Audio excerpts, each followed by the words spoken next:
Right, that's by the way me. So thank you so much for joining this session today, and hopefully you're going to have a good session with us with regards to the unit that we are going to start, which is contemporary issues in tourism and hospitality.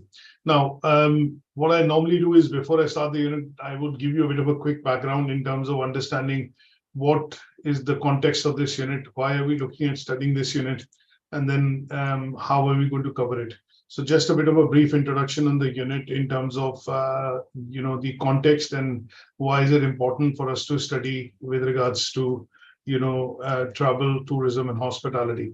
Now, when we talk about contemporary issues, what do you mean by contemporary issues?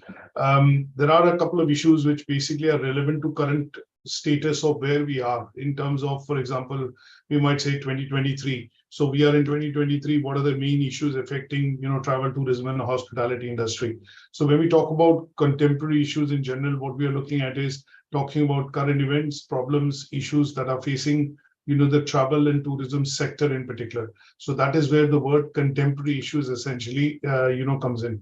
Now, the other bit that we look at in terms of how these issues and what are these issues, how can we classify them into a bit more detail? So contemporary issues can be political issues, can be economic issues, can be social issues, can be environmental issues. So there is a terminology that we normally come across, which is called PEST, P-E-S-T. And PEST, when we talk about, is a terminology which will look at discussing political issues, economical issues, social issues, technological issues. And if we expand it into PESTEL, then you'll also look at environmental and legislative or legal issues. Now, these are issues which are termed as contemporary issues as far as, any sort of discussion that we do with regards to, travel, tourism, and hospitality sector is concerned. Now, the other thing why they're important is because when you go out on a holiday, just think of a situation where you put on a thinking hat and you say, okay, I'm going to Paris for a holiday. Now, what could be the issues that you would face? For example, if my main language is English and I do not speak French, then one of the issues that I could face during the time that I'm in Paris for the duration of my holiday, I might have a bit of language and cultural barriers. That means because I don't speak French that much, or I only speak Pidgin French, and the other bit would be that in some cases, when I look at doing certain things, it might be seen as different context because the culture in France or Paris is slightly different from where I come from. Now, when we look at these as examples, they will all be classified as what are called contemporary issues. So in a broader sense, contemporary issues tend to refer to, topics, problems, issues, or challenges which the industry can face, because we're not studying it as a general science. We're looking at studying it from a context of THM, travel, tourism, and hospitality sector. That is where the current currency in terms of relevance has to be defined, that these contemporary issues are going to be issues which are related to the travel, tourism, hospitality sector, and they will be issues which people or, tourists essentially face, or hospitality organizations, businesses essentially, face when they are offering their products and services to, say, various people within the, within the sector. Now, these issues are a subject of discussion, and obviously a lot of analysis is required to be done because travel, tourism, and hospitality industry is basically a services sector industry. So here you're looking at providing for customers, and most of the services, or, most of the, let's say, when I say most of the products and services which, hoteliers, airlines, websites, for example, you look at bed and breakfast, any sort of, vendor or organization or business which is in this sector, which is offering services to tourists or tourist-related activities, would be in, let's say, facing. And these are the issues that we're going to be discussing in this particular unit. Now, because this is a very vast topic, what we will also do is to do justice with the credits of the unit, which is 20. And because we have got some integrative content which is being given here, as you can see on the right-hand side, what we're going to do is focus on some of the key issues which we feel are the ones that are more relevant for discussion in this particular unit. So we are going to go into issues which affect social issues we are going to look at, and they will be covered across inequality, gender, and national cultures. We look at environmental issues. There could be climate crisis, plastic use, natural disasters. We look at technological issues, and that would be UGC, user-generated content. We'll also be looking at meta search, and then augmented reality and metaverse, which are new technological advancements happening within this particular sector. Now, this unit has 4 learning outcomes. So we're looking at about 5 lectures to be able to discuss each of these in detail. Each lecture would be roughly about 45 minutes to an hour with me. And then towards the end of the unit, what we're also going to do is do an assignment discussion. And that assignment discussion primarily will be focused on understanding how do you put together the evidence, for the unit. Now, today's discussion is going to be focused on learning outcome 1. So we're going to be covering learning outcome 1 and the 3 assessment criteria. These 3 assessment criteria are going to be explain social issues, explain environmental issues, and explain technological issues. And we will be looking at some of these in a bit more detail to discuss some of the factors that will help us understand how these issues are affecting the hospitality industry in general. Now, in order to do this discussion, as always, what I'm going to do is obviously use a presentation. And this presentation that I have got is an updated version, and that will be available to you on the Moodle along with the copy of this recording. This updated presentation will focus more on the indicative content, and it will be quite, let's say, directive to the fact that we are looking at discussions in and around the areas which are given to us, in the assessment criteria and thereabouts in the indicative content. So feel free to ask me any questions during the course of the session. And if you do feel that, if there are any queries or questions, you can also ask me through the chat route. Now, what we want to be able to do essentially is, I'm going to switch off the video for a second for the duration of the session, because it will bloat up the, recordings file primarily. And the idea is I wanted to introduce myself and obviously make sure that you're able to see and hear me okay from a screen point of view. But I'm going to, for the rest of the session, try and, make sure that the video is being recorded, and also it is easily then available to you, at the end of the session, along with the, the presentation slides and the recording. Now, let's look at the unit aim. The aim of this unit is particularly to look at helping you to understand issues which are current issues, which are affecting tourism and hospitality organizations. So if we talk about tourism and hospitality organizations, what do you mean by this? Can you name a few tourism and hospitality organizations? What do you think are these? Any ideas? Like hotels, airline services. That is correct.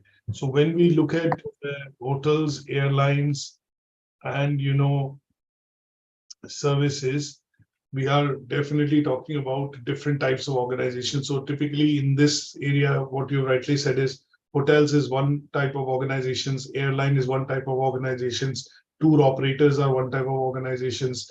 There are websites now which basically look at helping you book hotels, book flights, or any sort of leisure activities when you're out and about or trying to book a package or a vacation. These will also be termed as tour operators.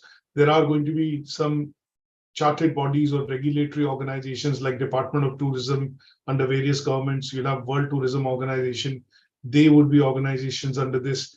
You'll also look at consortiums or organizations which are related to, say, for example, American Group of Hotels or Marriott Hotel Group, and they are all a part and parcel of the Global Business Travel Association, or GBTA. And sometimes we also look at, when you book your airline tickets, it also says that, these are all under covered under the ATHE rules, and those are Airline Travel Association rules. So these are all such organizations which actually help in running, offering, and are a part of the hospitality sector.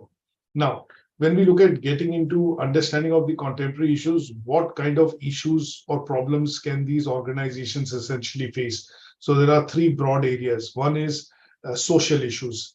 Second is environmental issues. And the third is technological issues that we are going to be focused on in terms of understanding how these organizations get affected. Now, as I mentioned earlier, there are what are called issues. These issues are classified as ongoing issues, current issues, which are affecting the organization, and that is why contemporary. A few issues that we think are a part and parcel of this would be issues which are related to globalization, the knowledge economy, networks.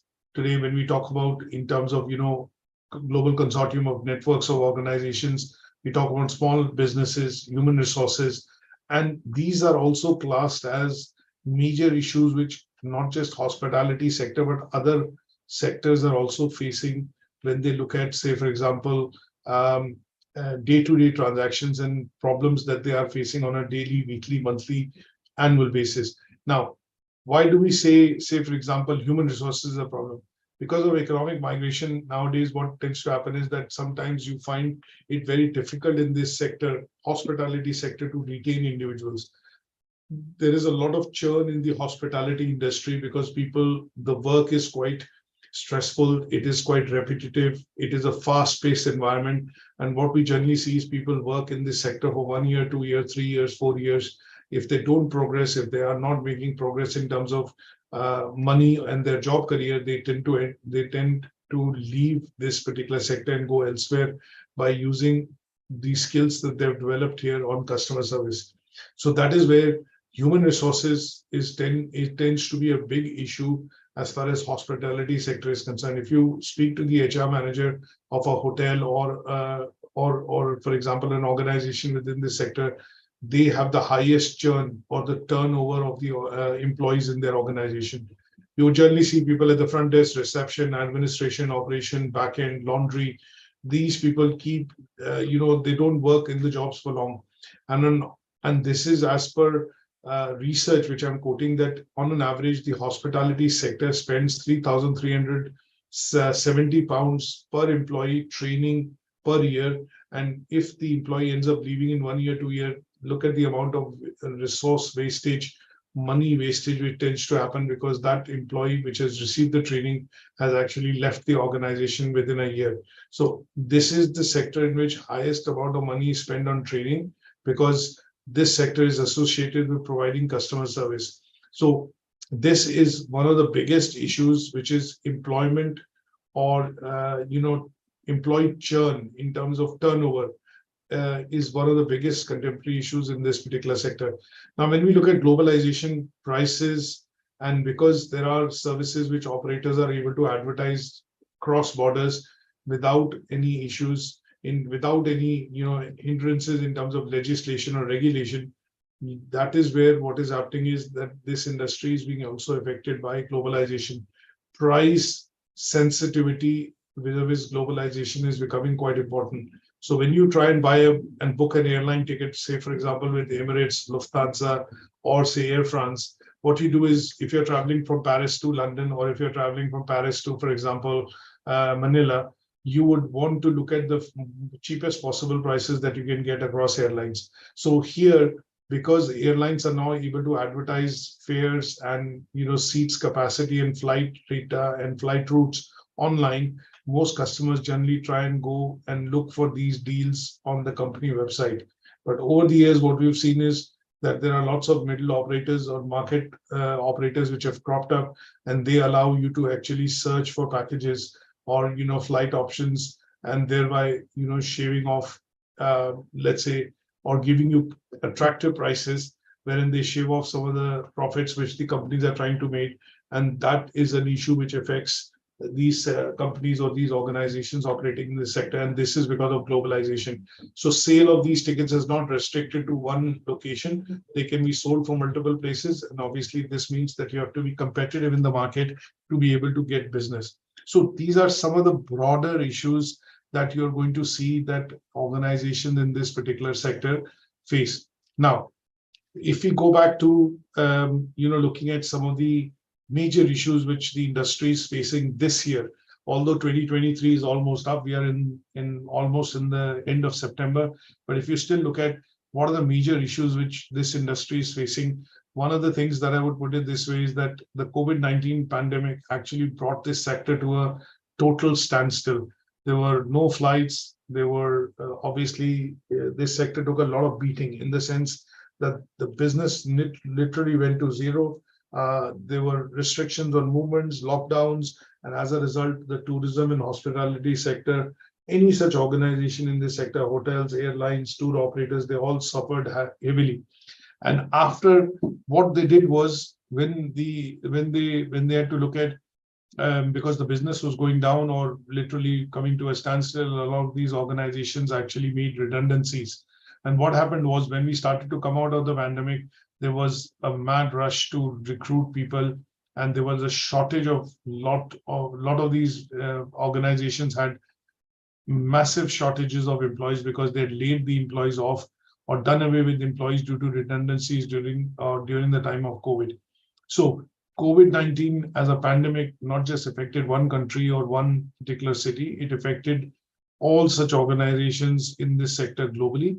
And in order to promote health and safety and obviously save lives and look at not spreading the virus, companies, governments have to work internationally across with other governments to issue or mandate the lockdowns that restricted the flow of the virus through carriers, and that allowed the pandemic to be brought under control. So COVID-19 pandemic was an issue up until, I would say, a few months back, but now this is not seen as a major issue, but it has impacted the travel, tourism, and hospitality sector severely in the last 3 years. Then you look at things like changing consumer preferences, labor shortages, which are basically human resource shortages.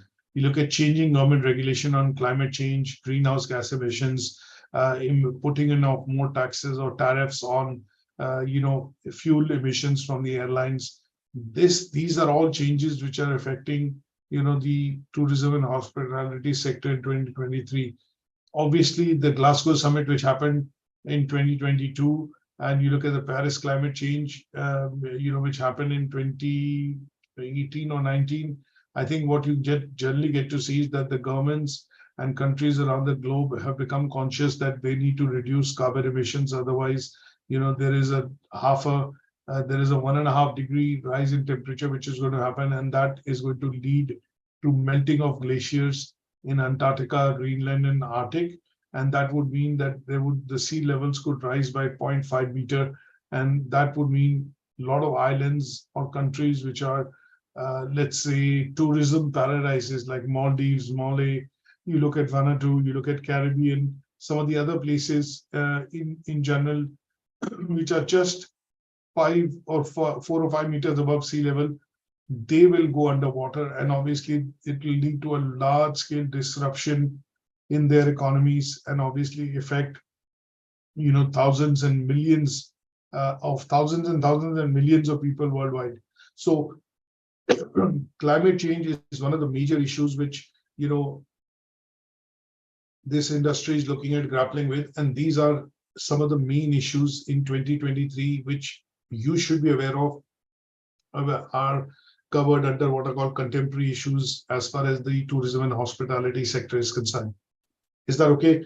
Now, one point which I would not mention here, but I'll cover this in a lot of detail, is that nowadays a lot of things are being done through what is called sustainable and ecotourism. That means hotels in places or tour operators in places have started to charge a levy, which is called a levy if you stay within the hotel. That is called the city tax, and that is primarily to look at any sort of waste or any sort of waste which comes out of. What does it come out of when you go and stay in the hotels, or when you basically go and use facilities in a particular place? There is lots of waste which is generated in terms of you having to stay in a hotel or in a particular place, and in those cases, hotels and cities and some of the governments in certain cities are charging now what is called the city tax, and that is to help develop sustainable and ecotourism. That means they want to look at making sure that there's enough funds available to be able to send, rough, say, for example, waste to landfills, to be able to reprocess that, to be able to, recycle that, and that thereby leading to less pollution of the environment in most cases. Now, when you look at, taking vacations, which are basically adventure vacations, sometimes you're traveling to, say, Mali or Maldives, or you go to Bali, for example, and you go into adventure tourism, which is in places like the French Alps, or, for example, you might go into the Australian Great Barrier Reef, for example. Now, these are what are called adventure tourism activities that you tend to do. And in these activities, obviously, the government's tour operators and this organization and this sector in general are trying to promote what is called ecotourism. So when we talk about ecotourism, have you heard the term ecotourism? So ecotourism tends to be when you travel to destination wherein you're going to be very close to the nature. That means you're going to experience the nature firsthand. So, for example, if you go to the Great Barrier Reef or coral places wherein you have ecosystems or protected ecosystems, like if you go to the Amazon, you go to Great Barrier Reef, you go to, say, for example, certain places wherein the beaches are crystal clear and they are considered to be breeding grounds for, turtles and some of the other species, then in those cases, these places would be termed as places wherein you go and get in touch with the nature firsthand, and that would be termed as ecotourism destinations. An example of ecotourism that you would look at is, for example, if you go for camping to, say, the Lake District in UK, or if you go to, say, for example, a wildlife safari in Kenya. These are examples of ecotourism. So here, what you would essentially be doing is you would be very close to traveling and staying in destinations wherein your flora and fauna, that means the environment, is going to be, the primary attraction. So when you go to the, for example, when you go and have a holiday in wilderness, that means you go to the mountains, you go to the Lake District, you go to, for example, in places wherein the Great Barrier Reef, or you go to the great, let's say in Australia, the outback, as they say. Or if you go to places in Africa wherein you're going into the wilderness to be able to experience nature, these places will be ecotourism. And here, what ecotourism is now coming under scrutiny, or what the governments are asking the operators to do, is to form a responsible way of traveling to these natural areas wherein the focus is on conservation of the environment. And if there are any local communities in that area, then they need to be, they do not need to be disturbed. And that would mean that the tourism combined with the environmental activities that the, for example, people are looking at undertaking should be, helping in conservation and keeping the natural landscape in pristine conditions. So when you observe wildlife, in some cases, hunting is not allowed. So that would mean that there is a ban on hunting in certain places, and those would be done in order to preserve the numbers of species, or increase or help increase the number of lively stock or over a point in time in those locations. Now, and the last point is digital transformation. As you see, technology is being, there is large, let's put it this way, there are very big enhancements which are happening in technology. So when we talk about metaverse, user-generated content, we'll go into details of how digital transformation is actually helping, put out the word in terms of, tourism. And that would mean that what we are looking at is that in some places, things like less use of plastic, RFID cards, or, for example, contactless, payments are helping to reduce the use of paper. And obviously, in some cases, things like when we talk about, boarding cards, or, when we look at, say, for example, places wherein you need to look at, say, for example, let's put it this way, other forms of documentation, they can be done away with because of the fact that you're looking at electronic use of resources, and they would be helping in the digital transformation as far as the industry is concerned. Now, there is a video that I've taken from the Glasgow Environmental Summit, and this video is a good watch if you want to understand what is climate change and how is it impacting tourism and why is climate change important. So why is climate, what is climate change and how is it impacting tourism? So what I would suggest is I've included the link here. And this is a good video to watch, which you should be able to watch. It's a short video, and that'll give you a good overview of what we've covered in terms of understanding, the contemporary issues which are affecting the tourism and hospitality sector. Any questions on this so far? No. Okay. Let's move forward to some of the assessment criteria with the understanding of what we've done as a bit of broader discussion on the learning outcome. Now, the first assessment criteria talks about explain the social issues that are influencing the development of tourism and hospitality sector. So when we talk about social issues, what are the social issues that we are talking about? When we talk about social issues or social factors, these are factors which are going to be relevant to the hospitality and tourism industry. They would be things like education, life expectancy, income. These are general demographic factors that we look at when we discuss, social issues. But in general, when we talk about social issues which are related to tourism and hospitality sector, what we are looking at is encompassing a wide range of factors, and these factors are going to be affecting businesses within this particular sector. Now, what are these factors? One of the factors that we are going to look at is in terms of social disparity. Now, when we talk about social disparity, what do we mean by that? Social disparity is basically inequality in accessing tourism and hospitality services. So, for example, if you are able to spend more money, you're able to get more access to a better view or a better location as far as tourist activity is concerned.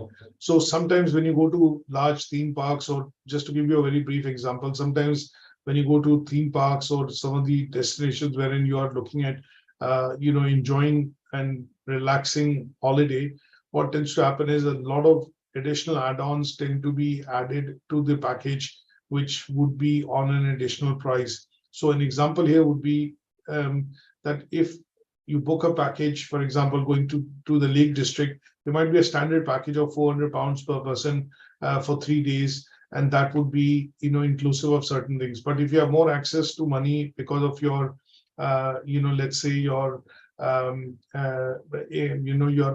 let's say your income, and that would mean that in some cases what will happen is that you will have access to maybe larger number of activities that you can do by paying some extra cost, and that would lead to a bit of a disparity or inequality in terms of you being able to access that environment. So one such simple example that I normally give is if I go to the Lake District, normally in the Lake District, when you take out a package, there is a boat tour available on the lake. Now, if you're able to pay a bit extra, say £120 extra per person, then you would probably get access to a better boat, and that would be an individual boat that you would get with the pilot, which will be able to take you around the lake, or take you across to the best areas in the lake, wherein you are able to spend say time just with you and your family. Now, as against a steamer, which everybody will go in because that's a tour which has been included in the package, and a lot of people will go in, and you would have access to only certain type of standard amenities, and that would tend to create economic some sort of a disparity. But that disparity is only going to be created on the basis of what are called income. So if you have more income, you have more disposable income to be able to obviously spend, then in those cases that would allow you to access greater services as compared to some of the others who are having access to them when you are there. Then we talk about cultural sensitivity. So and now this is one example which I've given from a point of view of looking at how you as a tourist would be able to access some of the things. But if you talk about other forms of inequality or disparity, you might see that in wages, you might see that in, for example, promotions or growth which people will get within the sector, and depending on the size scale of the hotel or the chain that you work in, you might have more opportunities for career progression. You might get better wages because that particular hotel chain has more profits or a larger business footprint, and these would then create some sort of disparity as far as socioeconomic issues are concerned.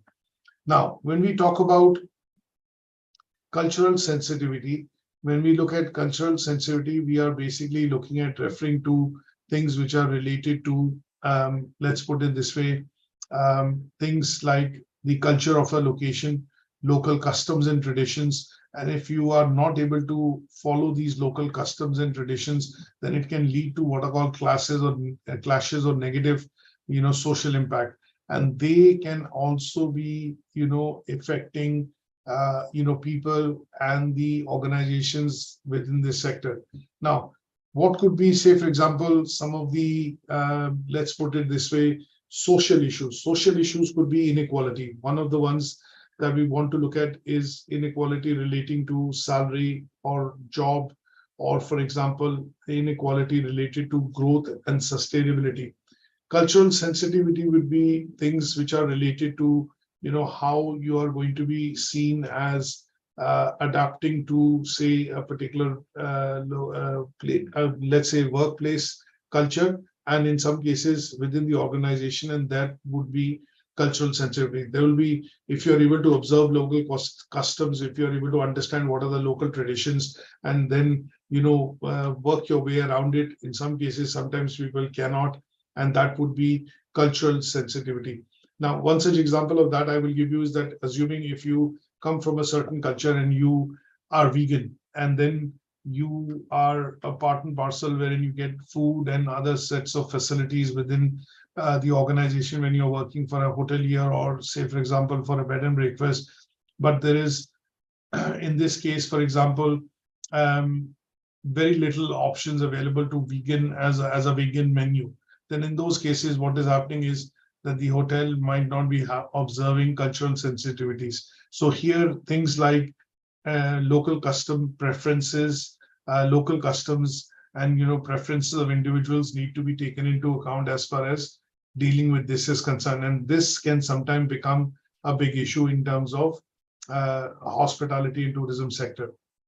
Then we look at environmental concerns. These are concerns which are basically issues which have grown and started to influence the services of a particular business or organization in that area.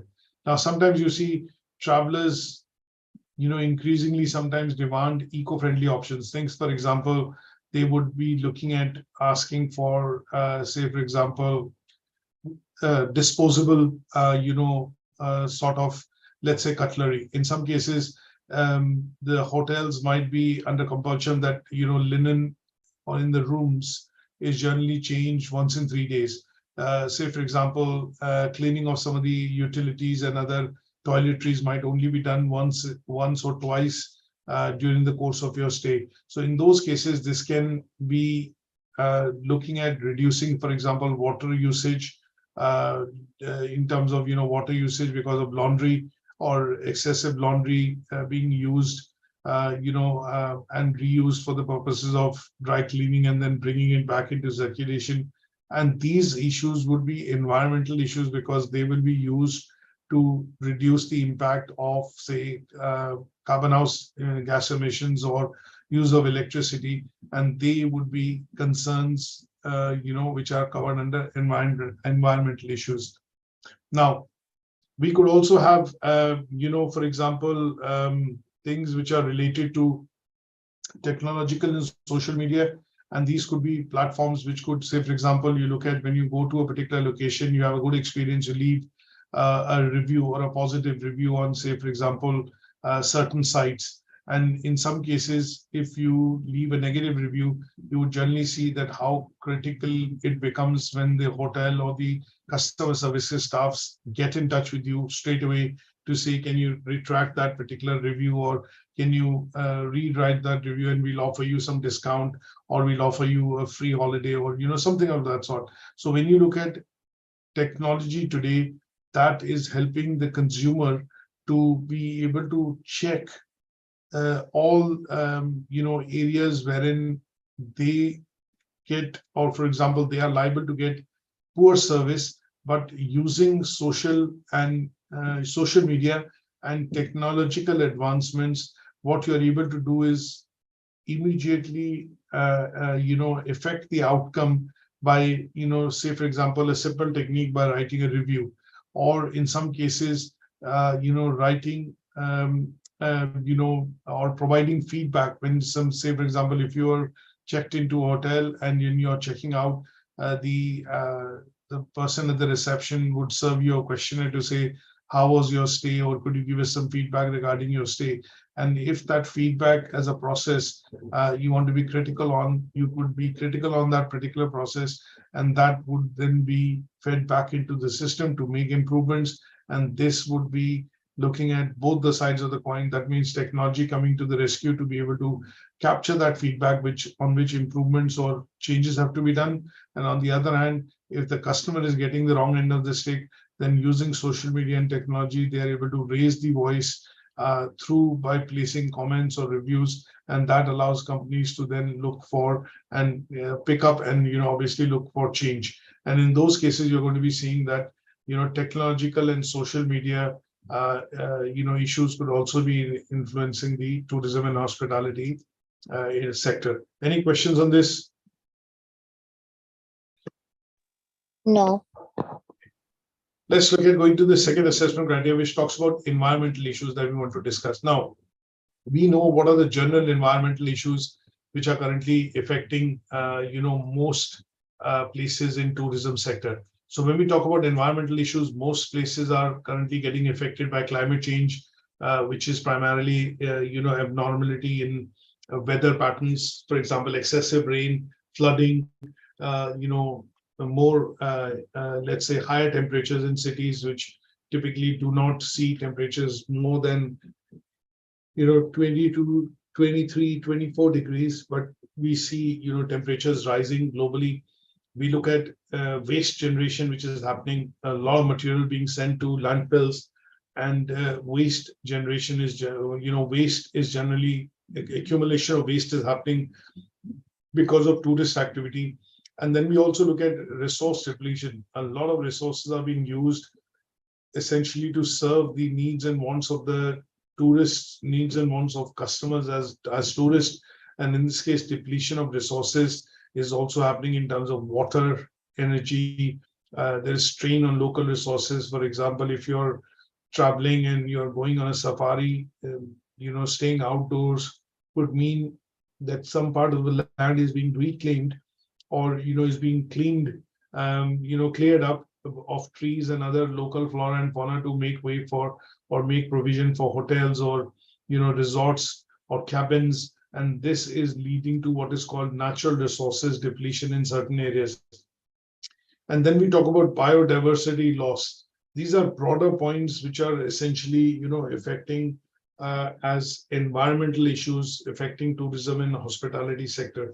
So when we talk about biodiversity loss, what we mean by that is that there is a lot of the tourist activities, the tourism and the tourists, which say do activities during the time that they are there in a particular location or a city, is leading to essentially decline of certain species. For example, starting off, say, wildfires. So when people go out into and spend time camping in forests, sometimes they start what are called camping fires, and these fires can lead to wildfires in the forest, which lead to large-scale destruction of forest or forest cover. Now that in general is a loss to biodiversity because of that fire, which basically affects that area, and that also affects the local flora and fauna of that area. That means a lot of species, a lot of animals, local breeds or species which are local to that area actually get wiped out. And in that case, it leads to it leads to a biodiversity loss if these things are allowed to go unchecked. This tourism activity is not checked in location, stricter regulations are not created, then no fires are allowed, no portable camping fires are allowed.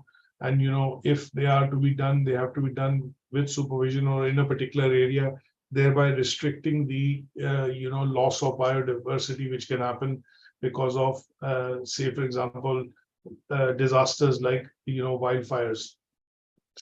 Now in terms of when I talk about in general about environment and how is it affecting the industry in general, this is also there are lots of points that we can also take into account when we talk about government reports, and in general talk about how do we see this being investigated by various governments at the state level, at the international level, and at the country level. So sometimes when we look at studying, if I put it this way, that sometimes when you look at studying the relationship between tourism and development and environmental sustainability, we then look at uncovering the issues of environmental degradation. That means generally tourism activity in a particular area is leading to degradation of the environment, and that is where governments are putting in steps to ensure that ecotourism is or should be developed, which allows the place to balance its resources, manage the resources in such a way that because of the tourist activity, you're not seeing a depletion of a particular source happening over a point in time, and but thereby balancing or carefully balancing these two activities of business and environmental interests, and looking at the option of ecotourism or ecology, and thereby what the governments try and do is with their legislation and the regulation that they pass, they try and create an ecosystem which will create a balance between these business and environmental factors which are required to create what is called ecotourism.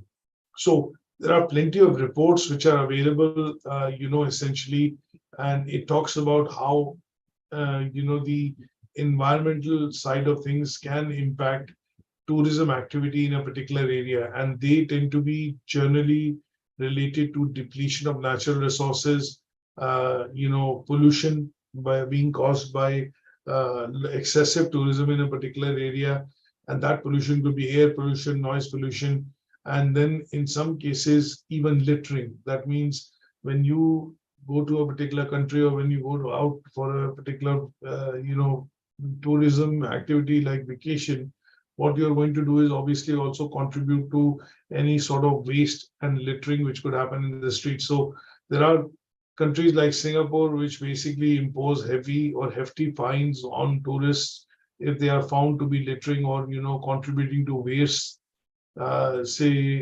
accumulation in a particular area. And then when we also look at things like physical impacts could include impacts which are related to, for example, deforestation. You could look at things like marine development. So if there's an area which has been declared as a conserve or as a protected area, and allowing tourism activity into that location would basically then disturb the marine flora and fauna, and that would be seen as an environmental issue. I don't know how many of you have read, but in the last couple of days on BBC, for example, Lake Lomond, Lomond, which is the largest freshwater lake in the UK, has seen the development of what is called a green type of algae in the lake, which is affecting and has created a green tinge in that lake. So Loch Lomond, if you do a quick search on BBC, you would see that it's got covered in the last few days because that's the largest freshwater lake in the UK, and that has seen a massive development of green algae, which has given it some sort of a green tinge to the freshwater is in Loch Lomond is concerned, and that is being investigated to try and find out what has caused that and why has the algae numbers increased so much that it now in the lake, from the aerial view, you see a lot of the lake reflecting green or orange kind of a color or hue, and the lake looks the lightish green because of the accumulation of this algae in that area. And this could be seen as what is called an environmental issue, because it would be either disposal of sewage into the lake, untreated sewage, or it could be by visitors use of some sort of chemical which has led to the proliferation and growth of algae, and thereby over a point in time, this has now created an environmental issue in the largest freshwater lake in the UK. And this is now being seriously investigated by the authorities. So these are some of the issues that we can look at when we talk about environmental issues which can affect the tourism and hospitality industry. So as a result of the accumulation of algae, a lot of tourist activity for the next few days and weeks is going to be restricted as the environmentalist and sustainability engineers look at assessing the situation in the lake and what has caused it, what could be the outcome, and how is it going to be controlled or removed while they look at investigating. So the environmental impact of this is the accumulation of some sort of a green algae in the lake, but how has it affected tourism and hospitality organizations? The tourism activity has been asked to be nearly shut down or reduced to a certain level, which thereby will start affecting the sector or the hotels in that area, or tour operators in that area, or boat operators in that area, and that would be an issue which is because of the environmental issue. Is that okay? Any questions on this? No. Last bit that we want to look at in this assessment criteria is talking about technological issues. Now, what could be the technological issues which are actually affecting tourism and hospitality sector organizations? Now, as you can see, there are lots of advancements which are happening in technology. Artificial intelligence, or AI, which is the latest one that we see, digitization, everything moving to website or forums or portals, everything becoming digital, is also meaning that sometimes faster technology adoption by organizations can become an issue. So, for example, a lot of these organizations need to look at upgrading their computers, the network systems. They need to look at upgrading, for example, various facilities or amenities within the room. A simple example that I will give you is when we do see changes, big changes happening in technology. Say, for example, when we had the cathode ray TVs, the usual TVs with the big bulgy cathode ray tubes, and they then gave way to, for example, LCD televisions. So a lot of hotels, in fact, all the hotels which were classified as 5-star hotels have their own entertainment system in-house, had to look at taking a major decision of replacing the old technology with the new. So imagine a hotel with 200 rooms, which has 200 TVs, which have to be replaced now because there is LCD TV available, which makes it slimmer, thinner, but at the same time, it also, it also looks at, making it difficult in terms of investment, which has to be done by the hotel to upgrade, their systems. So this could be one such thing which typically tends to happen, at any given point in time with regards to, the upgrades which in technology tend to happen. And these are things which you would need to look at when we talk about technological issues. So in advancements in technology, for example, I've looked at a particular article by Saida Nafisa on LinkedIn. If you do a search on this, this will show you how information technology has transformed, online bookings, reservations, and guest interactions in terms of, at the hotels or when you check in. For example, advancements in information technology, the rise of the Airbnb business, has been primarily because people can now rent their properties, list their properties on Airbnb, and this allows customers to look at making online bookings, reservations, and they can do interactions with the owner of the property, thereby doing away with, hotels or tour operators in the middle, and thereby getting cheaper properties. So one such good which has come out of it for customers is that they can go into a nicer location or a holiday in an apartment style or a hotel style stay, but thereby reducing costs or giving them flexibility to be able to cook food, be in control, and obviously stay in a location for longer. But on the other hand, it has created issues for tour operators and other hoteliers and other sites which allow bookings.com or hotels.com, which basically now thrive on obviously selling properties at cheaper rates by doing comparison between different properties, and that thereby trying to entice customers to book their rooms and go through them for the booking of hotel rooms and the flight packages. So technology is here going to change, or has literally changed the landscape in terms of how reservations, bookings, and guest interactions are happening because of the faster integration or upgrades to the technology happening within this sector. Now, when we look at artificial intelligence, we see in very simple things. For example, when you pick up a phone and you call a telephone directory, there is an AI voice which picks it up and takes you through a particular menu. So if you need to order some services, or if you need to look at picking up some standard options, these are AI related features which have now been implemented into the EPBX systems or telephone systems at the hotel. So before you reach an operator, most of your other issues, problems can be solved, or kind of filtered down to what the major problem is by the use of artificial intelligence, by building it into some of the systems. So we see them in, for example, computer systems. Now we see them in touch screens, we see them in phone systems, we see them, say, for example, in areas wherein you are looking at reducing the interaction of humans. For example, in some cases, let's say, if a hotel advertises that it has a 24/7 coffee shop and there are restricted services which are available, you would be able to order some of these services directly without having to speak to anybody, and the order would directly go into the cafe or the food department, food and beverage department in a hotel, and that would be done primarily through AI.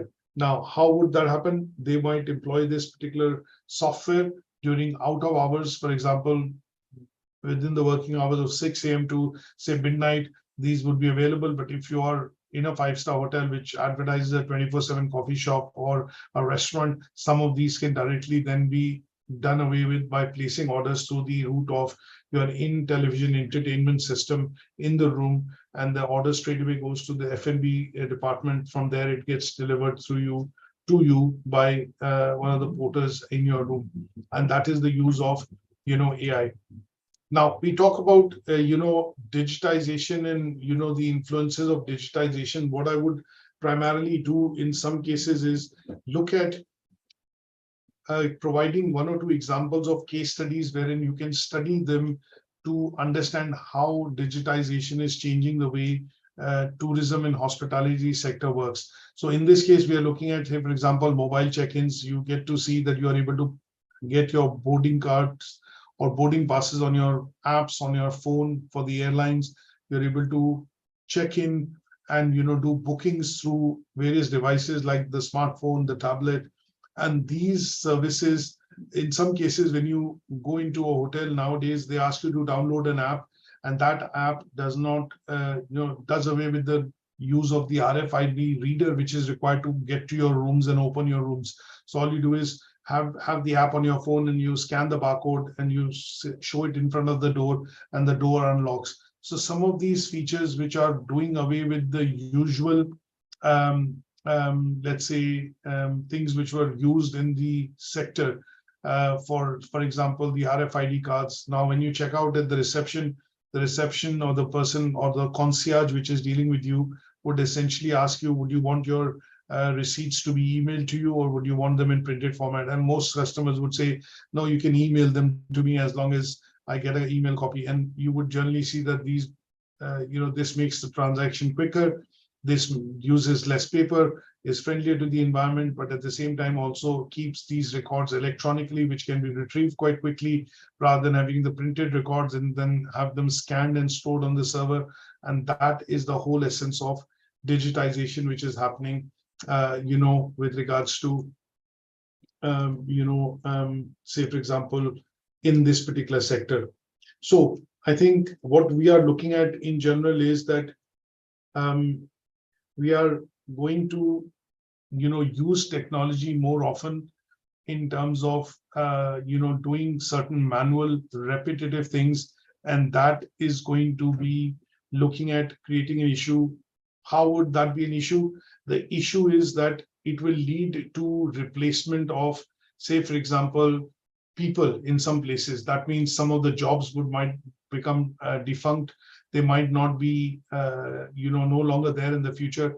And this could create an issue in terms of human resources, or in general, people sometimes, aren't able to speak to people on the other end, and that creates a lot of frustration.